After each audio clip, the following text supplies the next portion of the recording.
অনেক অনেক বছর আগের কথা ছিলেন মহান নবী ইব্রাহিম আলাইহিসালাম। তিনি আল্লাহর একান্ত প্রিয় বান্দা ছিলেন।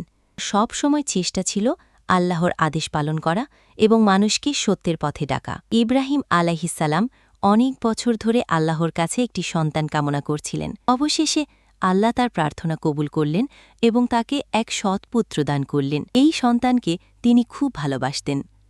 কিন্তু ইব্রাহিম আলাইহিসালাম জানতেন আল্লাহর আদেশ সব কিছুর ঊর্ধ্বে। দিন রাতে ইব্রাহিম আলাইহিসালাম একটি স্বপ্ন দেখলেন। তিনি দেখলেন তিনি তার প্রিয় পুত্র ইসমাইলকে কুরবানি করছেন।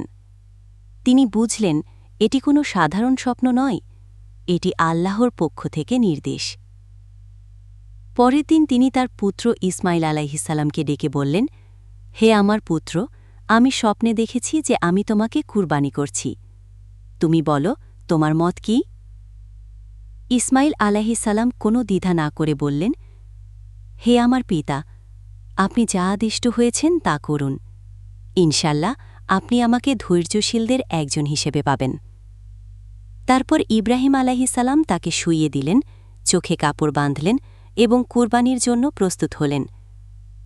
কিন্তু ঠিক যখন তিনি কুরবানি করতে যাচ্ছেন তখন আল্লাহ তাআলা ফেরেশতা জিব্রাইল আলাইহিসালামকে পাঠালেন এবং বললেন, হে ইব্রাহিম, তুমি তোমার স্বপ্নকে সত্যে পরিণত করেছ। নিশ্চয়ই আমরা সৎকর্মশীলদের এভাবেই পুরস্কার করি। আল্লাহ একটি জান্নাতি দুম্বা পাঠালেন যাতে ইব্রাহিম আলাইহিসালাম তার পুত্রের পরিবর্তে তা কুরবানি করতে পারেন।